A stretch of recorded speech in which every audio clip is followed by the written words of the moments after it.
When I stand on the mountain and I say, do it, it gets done. If it don't get done, then I'll move on it. And that's the last thing in the world you want me to do. I knew that people would die. I knew that there would be killing. Our acts cannot be forgiven. Every one of you out there has tried to kill me for the last 25 years, and I'm still here. Ha, ha, ha. Now what?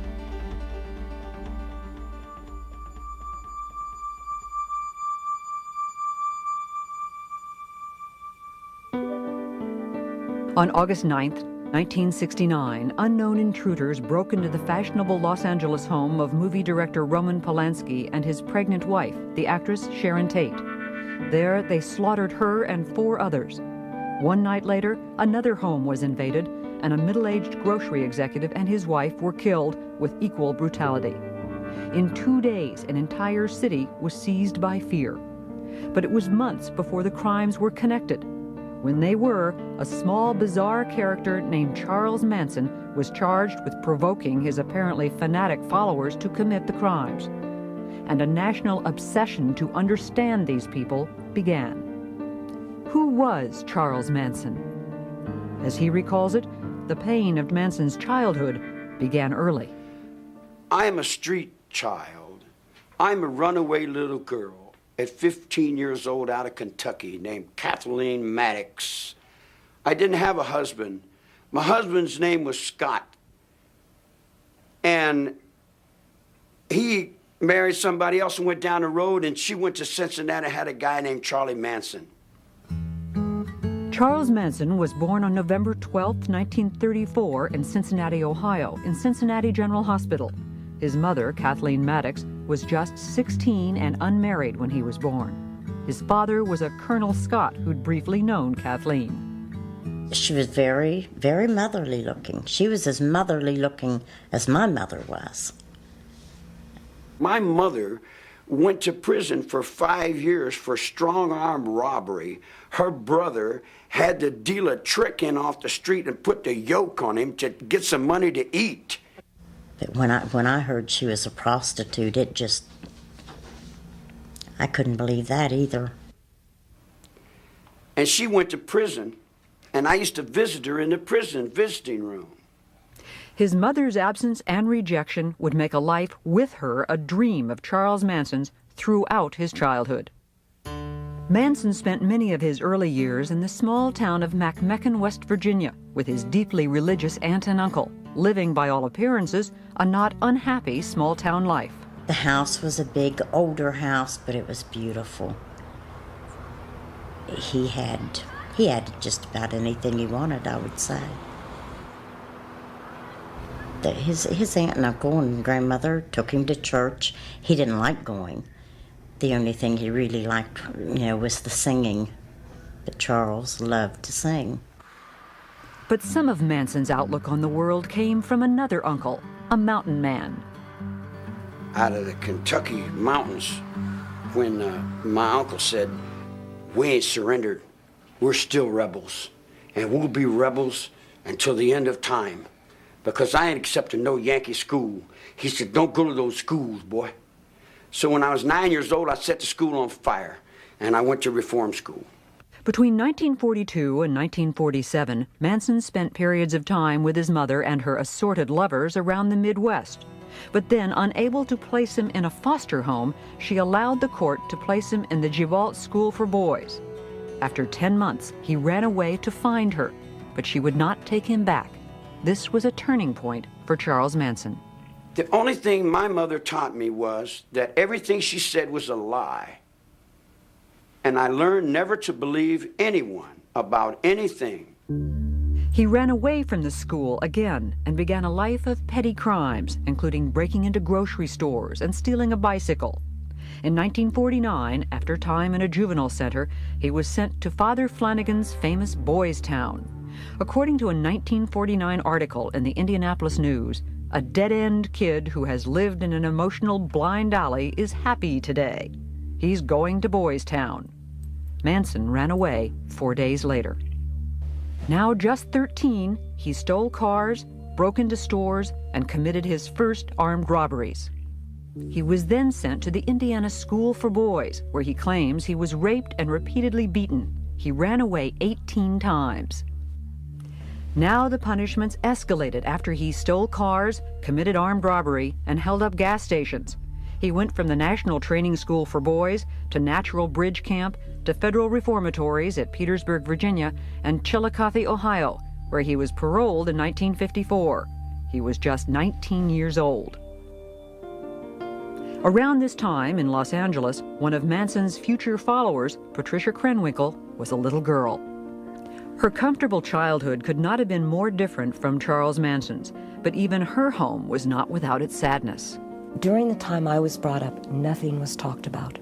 I mean, my parents' dissolution of their marriage, you don't talk about that. You don't talk about problems in the home. I never felt like I had a sense of who I really wanted to be or become.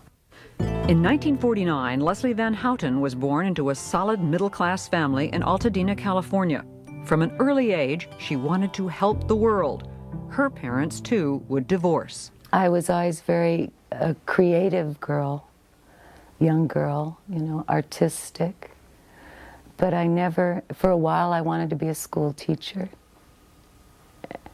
Somewhere along the line, I got distracted and I lost motivation. Believe that I was desperately seeking someone that I could love and hold on to and call my own.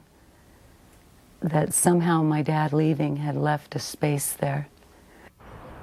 In January 1955, back in McMecken, the 20-year-old Charles Manson married 17-year-old Rosalie Jean Willis.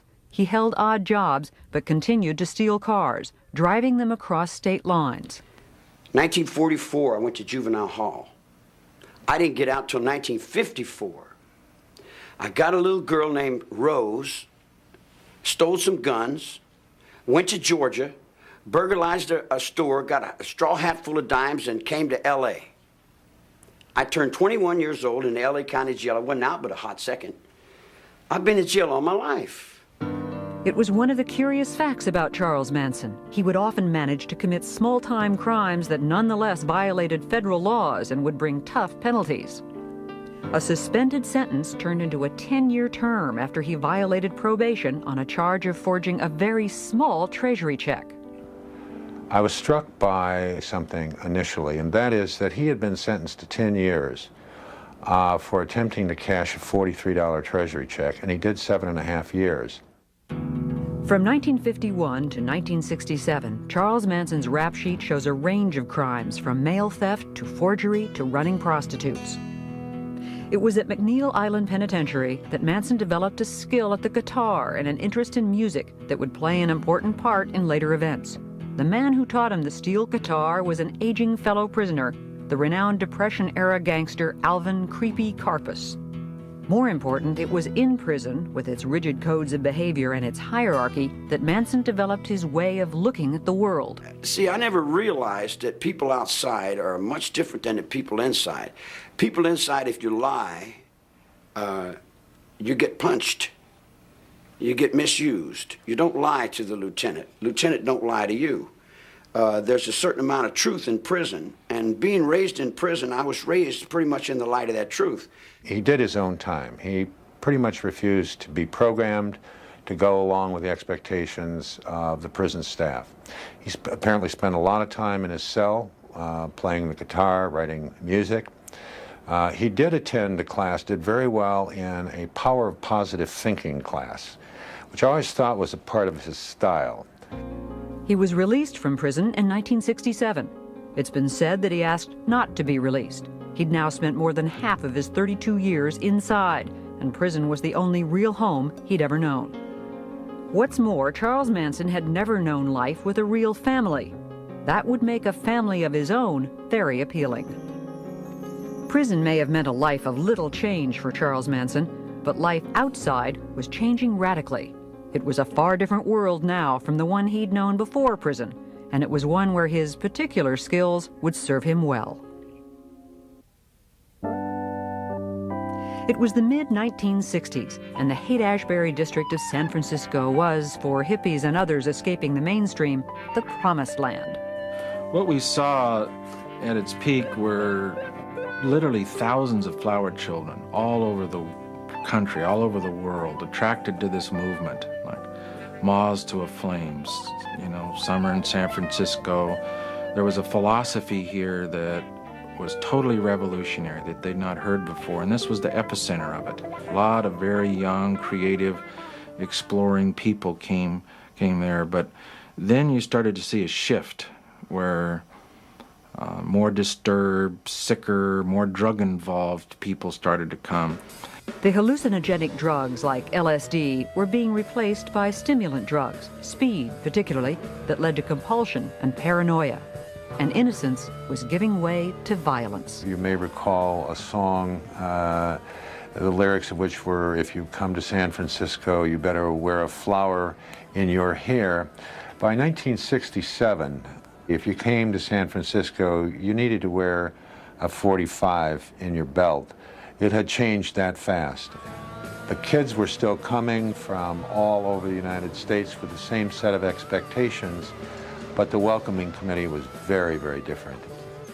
There was a brand of street theater that was hard to imagine. If we all coming up to the beatnik area, all the stores out in this area, been taken over by the beatniks, and we see them in all shapes and sizes. I think this one is a girl walking in front of us. She has a hair ribbon, but it's hard to tell. It was a scene where if you grew your hair and talked the talk, you fit in. This was the scene which Charles Manson entered on his release from prison in 1967. When he came out, he initially told me that there was nothing I could do, that that he could go back to prison. He was not afraid of it. He was not going to do parole if parole was going to be onerous. He was clearly an antisocial personality. He was superficial, he was glib, and he was very adaptable. And when I got out, all your children would come to me because they never had anybody to tell them the truth. He sized up people, I think, fairly quickly and fairly accurately. I think that's a skill you learn in prisons. He said, so your father just kicked you out of the house. And that started it. Lynette Squeaky Frome joined up with Manson early on. It was easy to talk to him. And we talked on a number of levels. His mind intrigued me. Charlie was what he needed to be at any given time. Pat Krenwinkel was another early member of Manson's growing family. I met Charlie when I was living at the beach with my sister, and she came home and said to go down to a friend's house, which I did, and Charlie was there, and he was playing the guitar. And so I was introduced to him there. And that night, we slept together, and I felt really loved by him almost immediately, mostly because I think at that point I was really desperate for someone to care. When we made love, all I remember is just crying and crying to this man. I mean, it was like, because he said, oh, you're beautiful. I couldn't believe that. I just started crying. Manson's family grew to include men. One of them was the young All-American Texan, Charles Tex Watson. Charlie used sex for, number one, when people would come and he wanted power over them, men, he would offer them whatever women he had. And he had certain women he always put out front, which he called his front street girls. They were the ones that he thought were the most beautiful, the ones that would be the most enticing. And that's what he would do. I mean, he was an excellent pimp. Charles Manson was not only attracting followers, he was also exercising more and more control. Whatever he believed, I would believe, and I would say, and I would spout off. I began to get increasingly uncomfortable with the amount of control and the way in which he used them. And you could see his sense of power and control growing. But in Northern California, at least, the family was monitored by outsiders. I saw him on a weekly basis. He would bring the girls into the office. It was a big occasion. I would go out to a home and see them. There was always that string. There was always some reality. The family left San Francisco in the summer of 1967 and began an odyssey up and down the California coast. Moving from place to place was one way Manson kept his followers entertained enough to stay. They started spending more and more time in the Los Angeles area. There, Manson hoped to make a name for himself in rock and roll. I think he felt that once he got down there, things were going to be very, very different. He had contacts with the Beach Boys. It was through the women that Manson made his connection with Dennis Wilson of the Beach Boys. In Los Angeles, Wilson picked up 2 of the family women hitchhiking and took them home. Soon, Manson and the rest of the family showed up and moved in with Wilson for several months. Then, through Wilson, Manson did some recording, but nothing came of the sessions. Manson was always bitter that his music would remain unheard. They came to the ranch, lady. I didn't go to them. They came to me. You're stealing my music every day. You're writing my songs. You're playing my game. In August of 1968, longtime family member Susan Atkins found the family a new home, an old Western movie set and now writing stable owned by an 80-year-old half-blind man named George Spahn. Leslie Van Houten joined the family in the summer of 1968. You know, all very fun in the beginning, innocent. At first, the family reveled in the crumbling movie set and the beautiful countryside around it. They play-acted roles they might have taken in old movies. It was like summer camp, and Charles Manson was head counselor. It was a great place, actually. We could make anything we wanted out of it. It was like having the Our Gang set, you know. You could turn it into anything. The whole idea was to let time disappear. There was no time. We were all living now. Now was the only time. See, at first, the magical mystery tour was that we would be cowboys or gypsies or pirates, and every day it was to wear a different role so that we would get more out of ourselves, and every day was Halloween. Losing oneself, killing old egos, and replacing them with Manson and his very particular view of the world, it was the serious goal of all that play acting that Manson directed. If you wipe away somebody's identity, say society is corrupt, forget about everything you ever learned, but then you substitute your own philosophy, it's like wiping the blackboard clean and then introducing your philosophy, and then you become the absolute leader. Bit by bit, the family became one with Manson. One of his things was to stop you during the day, and you'd put your palms up to his, and then he'd move them in any direction that he could. Or he'd make a series of faces, and then you were supposed to try to keep up with them. And the whole thing was always geared toward just complete mirroring of him. One powerful way that Manson maintained control was through drugs, particularly LSD. Well, we took hundreds of trips together. The acid trips were exercises in total control. With Charlie, he actually did almost like drug programming. I mean, he was the focal point at all times. And what seems so amazing is that he somehow, because acid is a very powerful drug, and it's like I would feel like totally out of control, and yet I would watch him and he would seem totally in control. One of the things, when I look back, I realized I didn't always see him take acid. I don't think he did. The idea was to get rid of all the conditioning, to die in yourself. So he would hold you up and say something to you. Say, see, I can see your mother on you. It's still the conditioning. You know, you haven't gotten rid of it. You're not dead yet. Sometimes he would reenact the crucifixion when we were on LSD. And it was very realistic. I would die for you. And then the questions would begin, would you die for me? And what was the philosophy that Manson was offering?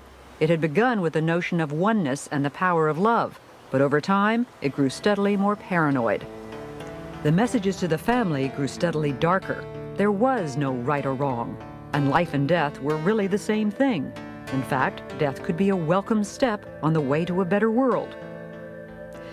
And in the fall and winter of 1968, as Manson saw himself more and more a lone visionary, he and the family spent more and more time in a place that only increased their sense of isolation, a remote outpost in Death Valley, Barker Ranch.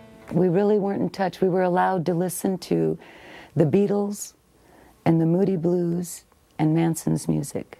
Nonetheless, Manson was aware of what was going on in the nation's cities. Since 1966, city after city had seen rioting in black neighborhoods. Black power! The cry for black power was being heard alongside the ever stronger actions against the war in Vietnam. We gonna make Vietnam look like a holiday! Because if America don't come round, America should be burnt down. The family moved back to Los Angeles in January of 1969. Then the paranoia ratcheted up even more in early July, when Manson thought he'd killed a black drug dealer he also thought was a Black Panther.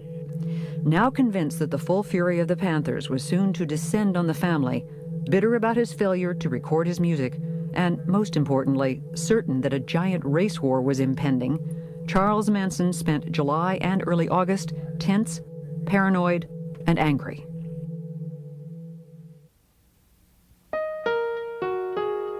On the night of August 9th, 1969, at a house on Cielo Drive in Los Angeles, the actress Sharon Tate, wife of movie director Roman Polanski and 8 months pregnant, was at home with her friends, the hairstylist Jay Sebring, coffee heiress Abigail Folger, and Roman's friend Wojtek Frykowski. A young man named Stephen Parent was also on the site, visiting the home's caretaker. That night's murders began with some preparations at Spawn Ranch. I was with the children. We were in a trailer. I was with someone else, and we were in a trailer. And Charlie came and woke me up. And he said, "Get up. I want you to go somewhere." He said, "Get in the car." And I was in the car with Tex and Linda Kasabian and Susan Atkins. And he said, "Do everything the Tex says." And we were off. Tex Watson went onto the property first. When he came upon Stephen Parent in his car, he shot him 4 times. We heard gunshots. He came back and told us to come with him. And we followed. Trying to get into the house, he eventually, I think he went through a window or something, returned to a front door and allowed the rest of us to enter. There was a man that he was dealing with, and I think that was Jay Sebring, I believe. He had him on the floor or something, and he was going to tie him up. And he asked Susan to check the back rooms. And what began to happen is a scuffle started taking place between Tex and the man and Jay Sebring, and he shot him, and everyone else at that point obviously was getting really frightened and scared. And what eventually took place is that there was an attempt to tie everyone up, and when there was an attempt to tie everyone up, eventually Abigail Folger started to get herself undone, and she took off. I ran after her with an upraised knife, and we went out through a back door out onto the lawn. And I started stabbing her. I ran her down, and I began to stab her. I remember her saying, "I'm already dead." It was Tex Watson who delivered most of the fatal blows at the house that night. We were so locked in, it's just okay, this must be this, and you just become more in more like a robot, somehow this must bring it. The scene left behind was grotesque. There was blood everywhere. A rope tied twice around Sharon Tate's neck was looped over a beam and tied around Jay Sebring's neck. Abigail Folger and Wojtek Frykowski lay on the front lawn. Stephen Parent lay dead in his car. And on the front door, in Sharon Tate's blood, was the word pig. Besides being shot and bludgeoned, the victims had been stabbed a total of 102 times. When I got back to the ranch, we got out of the car, Charlie came up and asked everybody how it went. But that was the first time I looked at him and I said, "Charlie, They were so young. And he just said, go with Tex. The next night, another attack. This time, it was at the home of grocery company executive Lino LaBianca and his wife Rosemary in a very different section of Los Angeles. Manson knew the house because he'd attended a party at a neighboring home in the past.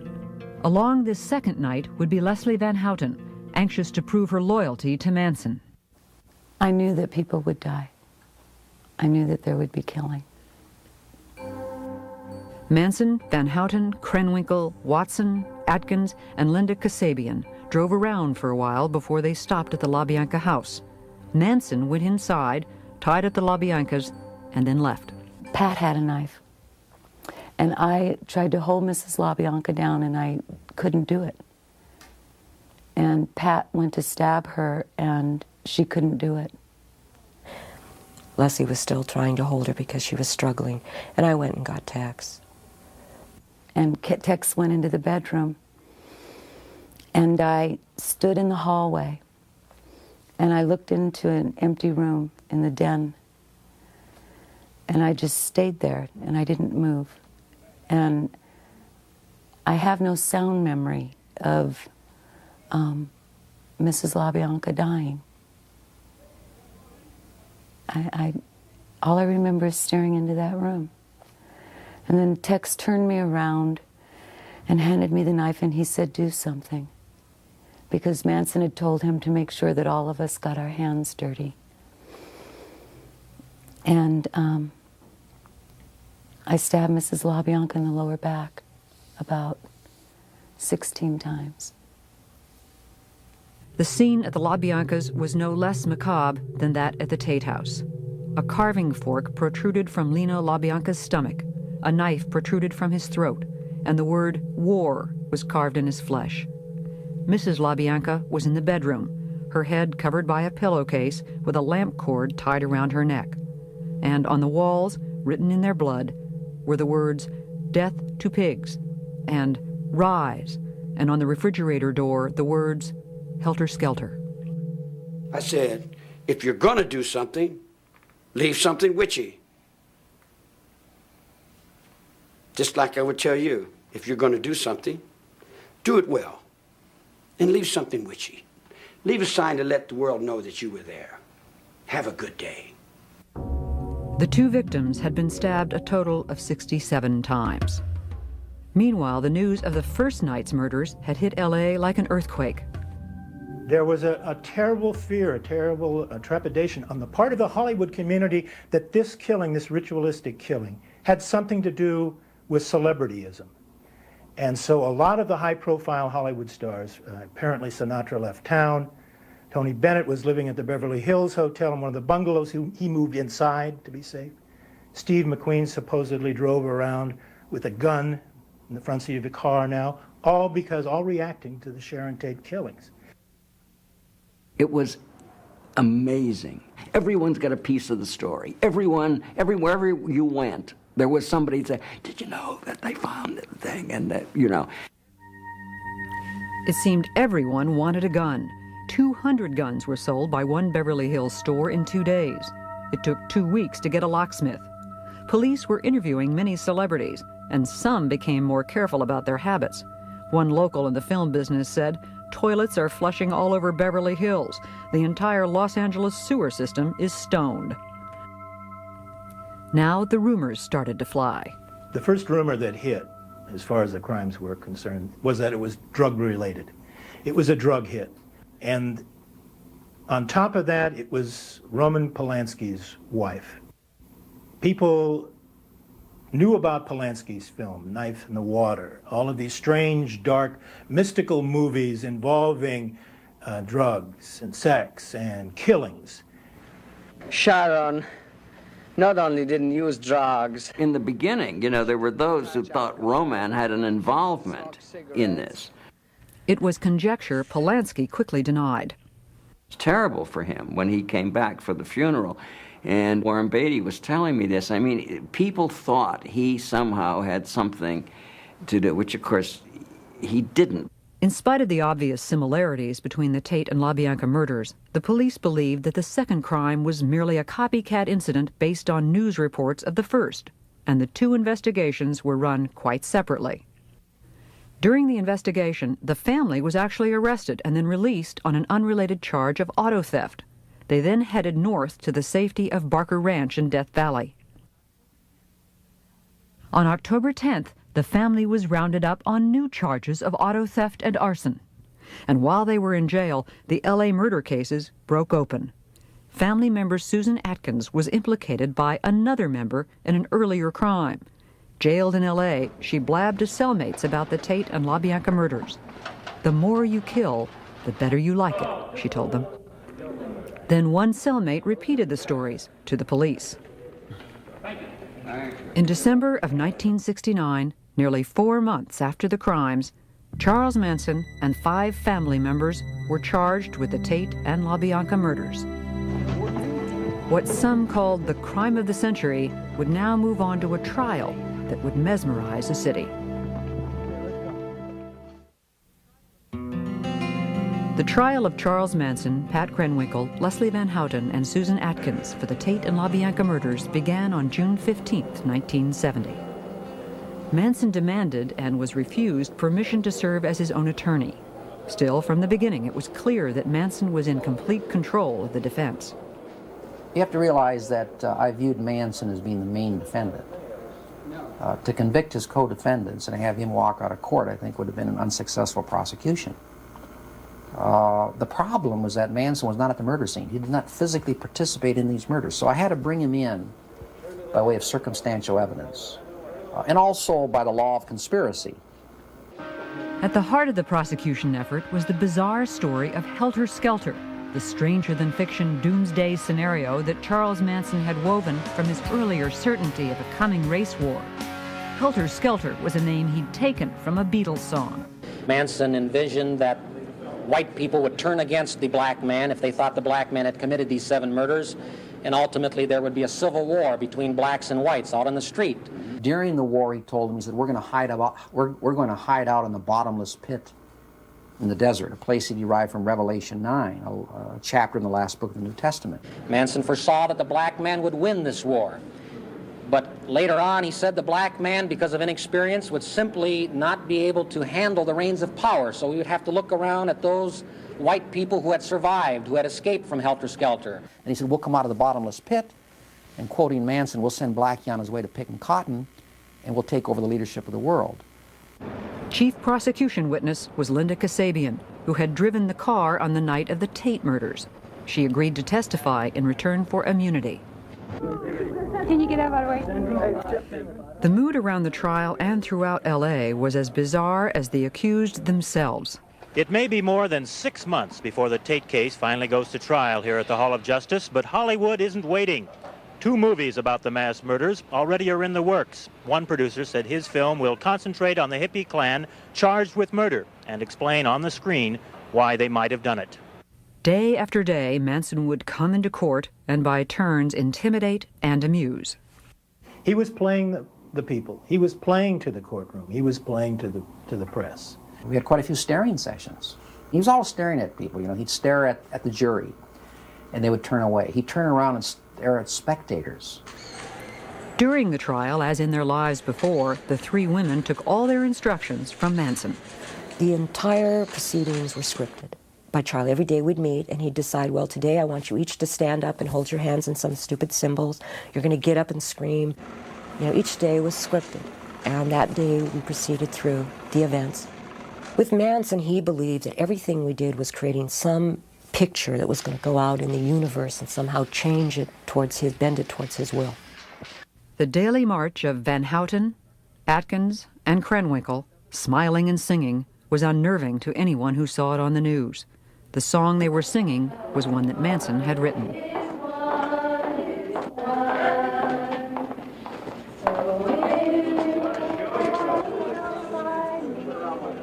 After disrupting the proceedings a number of times, the rest of the family was banned from the courtroom, so they moved to the hallways and kept a vigil outside.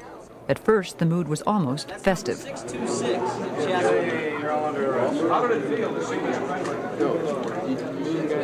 We saw them every day. You know, come on, Squeaky, you can't really be serious about that, you know. And we would banter back and forth, and so there was a joviality. But continuing to shock the courtroom, Manson carved an X into his forehead in late July to symbolize his removal from society. The following weekend, the 3 girls followed suit. National attention on the trial included unwelcome notice from the highest level. President Richard Nixon spoke of Charles Manson in a speech on August 3rd. Here is a man who was guilty, directly or indirectly, of 8 murders without reason. Here is a man yet who, as far as the coverage was concerned, appeared to be rather a glamorous figure. And the next day, a smiling Charles Manson held the headline up to the jury as the defense demanded a mistrial. It was denied in spite of the defense team's best efforts. The President of the United States says somebody's guilty. What recourse do you have? You answer the question. Inside the courtroom, the most dramatic moment occurred on October 5th, 1970, when Manson lunged 10 feet towards the judge. He was restrained, and the trial continued. It certainly was within earshot. On November 16th, the prosecution rested, and the defense then rested without calling a single witness. Struggles with Manson and changes in the defense team were constant, but there was still alarm when defense lawyer Ronald Hughes did not show up in court. His body was later discovered in a wilderness area. One ex-family member has claimed he was murdered for disagreeing with Manson over Leslie Van Houten's defense. On January 25, 1971, after 9 days of deliberation, the jury found each defendant guilty of conspiracy to commit murder and murder in the first degree. In a separate trial, Tex Watson was also found guilty and sentenced to death. In the penalty phase of the trial, the women did testify and tried to exonerate Manson. And now the instructions from Manson were changing. One of the things that Charlie always promoted about himself was, I don't lie. And all of a sudden he was asking every one of us to lie on a daily basis about something. Oh, say this, say that. And we're going, but I didn't do that. And it was like, you lie? A God lies? On March 29th, the jury called for the death penalty for all 4 defendants, a finding the judge then upheld. In protest, the women shaved their heads. Before that clerk reads that verdict, you don't know what he's going to say, life or death. It's a very tense, suspenseful moment. And I looked over at Manson, and his hands were trembling. Now here's someone who always spoke about the beauty of death. He was always telling everyone, death is a beautiful thing, and maybe when we kill these people, we're doing them a favor, and they don't even realize it. But I was with him for 9.5 months, and he fought very hard for his own life, see? So that was just pure hypocrisy on his part. The defendants faced the death penalty now. To at least one of them, it was a kind of relief. I was more than willing to go to the gas chamber. I didn't fear it. The death penalty for me at the time it almost justified my not having to deal with what I had done. It was the eye for an eye. They're going to kill me. I don't have to deal with it. And then, in 1972, the Supreme Court overturned the death penalty. Death sentences were commuted to terms of life imprisonment. In the case of Charles Manson, there was a certain irony involved. In fact, he told me after the trial, well, Yossi says, you know, you haven't achieved anything here. He said, all you've done is send me back to where I came from. But I said, well, yeah, Charlie, that's true, but as far as I know, you've never been in the green room before. The green room is a reference to San Quentin gas chamber. The next year, I was driving my car, and the car radio was on. And I heard where the U.S. Supreme Court had set aside the death penalty, Furman versus Georgia. And the very first thought that came into my mind is that what Manson had told me at the end of the trial was true. That all we did is send him back to where he came from, and he doesn't mind prison life. So in a sense, and I hate to say this, in a sense, Manson has beaten the rap. It was 1972, and Pat Krenwinkel and Leslie Van Houten were still young women with a lifetime ahead of them, a lifetime to face what they had done. All the way on the back, too. More than 25 years after the murders at the Tate and LaBianca homes, Charles Manson, Patricia Krenwinkel, Leslie Van Houten, Susan Atkins, and Tex Watson are all still in prison serving life terms. All have been reviewed for parole numerous times, but it's always been denied. You can have the rest of it and put me back in my cell. This is all I really want to do. Charles Manson has not even attended all of his hearings. I don't think there's a decision among you, is there? Now Charles Manson is over 60 years old, and Tex Watson and the women are in their mid-40s. Not easy. And to listen to Manson, Pat Krenwinkel, and Leslie Van Houten today is to hear very different memories of those events a quarter century ago. If anything, the older I get, the harder it is. Mrs. LaBianca was younger than I am now. I took away all that life. I see blood in here every day. Every day someone's getting shot, someone's getting cut, someone's getting beat. I've lived in that all my life, woman. That don't wrinkle up my forehead. You can pile 100 dead bodies up in front of my cell and it don't set me to do nothing. Every day I wake up and know that I'm a destroyer of the most precious thing, which is life. And living with that is the most difficult thing of all. And I do that because that's what I deserve, is to wake up every morning and know that. You know, it didn't happen overnight. He spent a lot of time taking middle-class girls and remolding them. I never broke nobody's will. I never told anybody to do anything other than what they wanted to do. Oh, Charlie's just absolutely lying. There wasn't one thing done that was even allowed to be done without his expressed permission. Wait a minute. I said, you do what's best for you. You do what you feel is right. You do what you think is right. Now, whatever you think is right, it's got to be right. All I'm doing is I'm walking with you, I'm walking in line with you, and I'm holding the line with you. What you do is up to you. It's got nothing to do with me. You know, I take offense to the fact that 25 years later, Manson doesn't own up to his share in this. I take offense to that. I take responsibility for my part. And part of my responsibility was helping create him. Every once in a while I get letters from children. And they seem to think that what we did is all right. There is nothing that we did that is all right. Nothing. He was not Jesus Christ or Satan. He was a very odd, bizarre, high-energy little antisocial who had some poor, confused, middle-class dropouts who decided to follow him. And he got into a situation where he had enormous power over these people, and he pulled it all together into this incoherent, hateful kind of plan. And there was no one there to say, Charlie, girls, this is crazy.